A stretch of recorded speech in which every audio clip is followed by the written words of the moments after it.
listening to Caregiver Crossing. This is a podcast brought to you by Joy's House. We're happy you're here. And Caregiver Crossing is a podcast that's created just for you, the caregiver. I'm Tina McIntosh. And I'm her friend, Terry Stacy. And we're here every week with experts from across the country, providing comfort and resources, and I think a whole lot of joy to our caregivers. We really embrace family caregivers of today and tomorrow. So thank you for being here. Tina? We're going to talk about art therapy, Terry. Yay! I know you love it. And, art therapy has been shown to have a benefit to people of all ages. And there's a lot of research that backs this up. It can help, improve communication and concentration and the feelings we have of isolation and kind of less than or some PTSD. It helps us to overcome those as well. And so there is a lot to be said for the benefits of self-esteem and confidence and self-awareness really with art therapy. And so joining us today, we have Jocelyn Fitzgerald. First, I just want to say, hi, Jocelyn. Hi, thanks for having me. So the last time we had you on the show was like a decade ago. You are a busy mom who manages 3 thriving businesses. I know you've published, you've co-authored a book, you're licensed EMDR consultant, a board certified art therapist, and you run an Etsy shop and never sleep. So Jocelyn is here. And I want to know in your own words to start, what is art therapy? Like, tell me, I've said it this way before, but tell me like I'm a kindergartner. What is art therapy? Yeah. Well, and I loved it because when I moved to Indiana, I got that question a lot. Like, are you going to make art for me? And then I'm going to feel better. And no, it's not me making art. It's the client, the individual making art and using that. It's almost like using another language to express what's going on inside and to get out whatever is inside to make it external so we can see it. Sometimes I feel like it's best explained with examples. So for example, working with somebody that has an illness to create what that illness looks like and feels like inside of them, and then to be able to explain it to someone like me or to a family member really can help to be seen and understood kind of at a deeper level than words might offer up. And Tina, Jocelyn has been at Joy's House to help in your area as well, too. So you each know each other very well, but how does that work for you when she was able to spend some time at Joy's House? So we've done work in art therapy, both with our guests who are our clients at Joy's House being an adult day service, but also for the family caregivers. I'm going to let Jocelyn tell you about that because it was fantastic, but I'll let you use your own words here. Okay. Well, that was just one of my all-time favorite groups. And we did a ton of self-care activities. I mean, ranging from, I brought in all these fabrics one day and lavender, and we made pillows. We sewed together. We made pillows for their eyes. I brought in, at one point, Trader Joe's donated all these flowers. So I brought in tons of flowers and we created flower petal mandalas. We just did all sorts of self-care activities. And then the beauty of creating art is I think it makes us feel relaxed and calms us down. And then people feel more comfortable to talk and share what's going on while they're busy with their hands and creating. Then they just shared all these experiences they were all going through and really connected around that shared life experience. Yeah. And some of that is a commiseration, right? I mean, some of that is you feel that way too, and it reduces that heaviness, and other is the celebration of where they are. Jocelyn, I don't remember if this was with you or with somebody else, but there was one time when someone brought in, like, let's say it was from Michael's, they went and got like a fake book.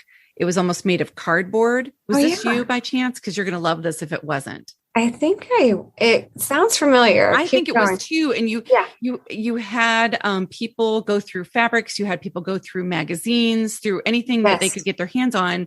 And they ripped out, Terry, they would rip out on the outside of the book how the rest of the world viewed them. Yeah. So there was a lot of, yellows and sunshines and smiles and hugs and flowers and things of that nature.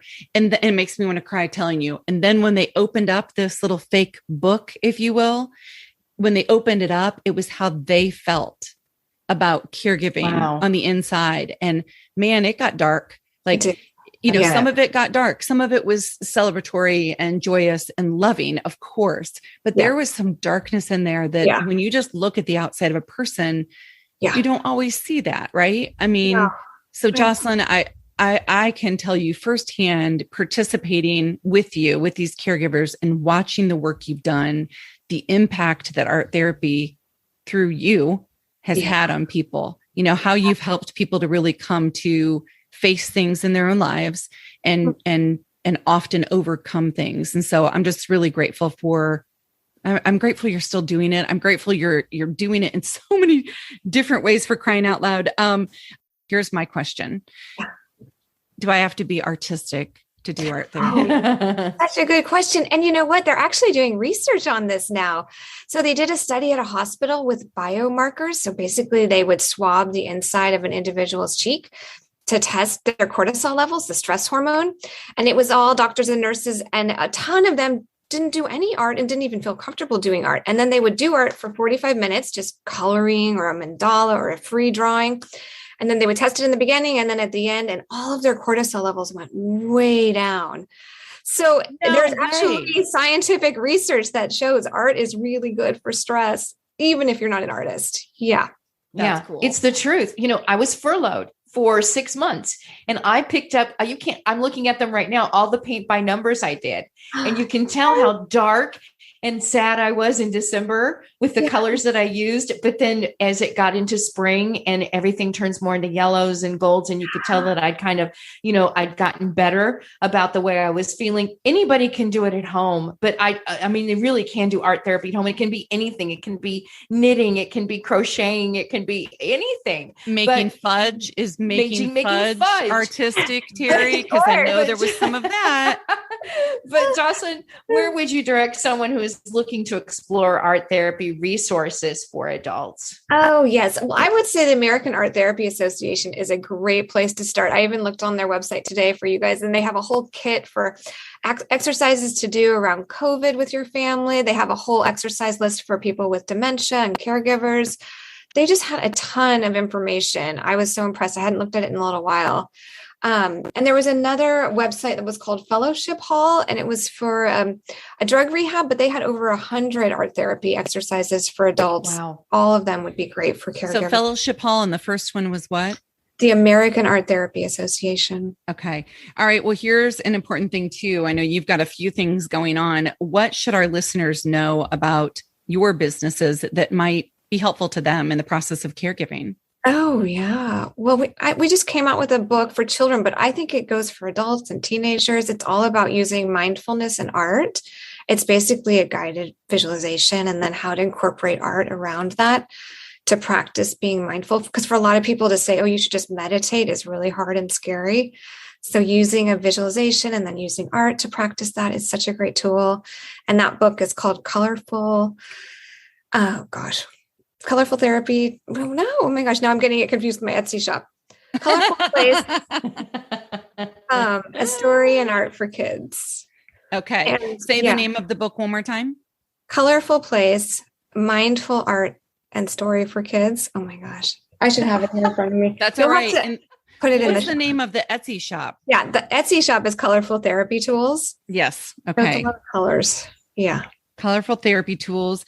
And so anybody can go and look for that on Etsy, or anybody can look for the book. And I tell you what, Joy, our producer, will put a link to the book. Okay, good. When we put this out there too, so that will be helpful.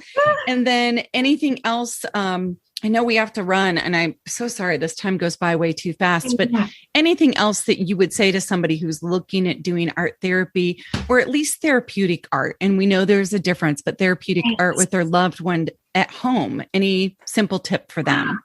Oh, I think it's such a great thing to do, even for the caregiver to create a design, even just scribble and create the design and then have your loved one color it in. And just doing art together is so connecting and so relaxing, so good for your body and your nervous system.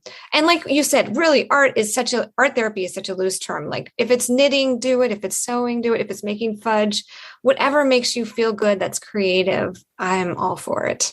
Well, and I love that. And one of the things I've learned with my own children, and I see this with our guests and caregivers too, is when you have a moment like that, where you're sitting at a table and you're, let's say, coloring together, or you're cooking together, whatever your avenue is here, to be quiet, to just stop and not fill up every second, or to put a thought out there and then just to shut your mouth. And I see this with our guests sometimes too, where they will start sharing things that I know are so deep and heartfelt from their perspective that if I had continued talking, I would have never heard their voice. So just a thought there. I love that. Well, Jocelyn Fitzgerald, rock star, all of the things. And we're not going to wait another 10 years before you're back, because you're just fantastic. And we love having you. So thank you for everything that you are doing. You're so welcome. Thanks for having me. Yes. Terry, you want to give us a close? Well, I just want you to know that if you want to contact Tina, you can do that. If you need some help, information, resources, whatever it may be to help you through the journey of caregiving, find her at tina@joycehouse.org. Just send her a note. Caregiver Crossing is supported by AARP. They are really leading a revolution in the way people view and live life after 50. We love that they're working to empower people to choose how they live as they age. We're also supported by our friends at American Village, a senior living community right here in Indianapolis. They offer a full continuum of senior housing and healthcare solutions designed to accommodate a variety of lifestyle choices and healthcare needs. And a big, big thank you to Majestic Care. Majestic Care provides community-based skilled nursing throughout Indiana, Ohio, and Michigan, specializing in clinical services based on local needs.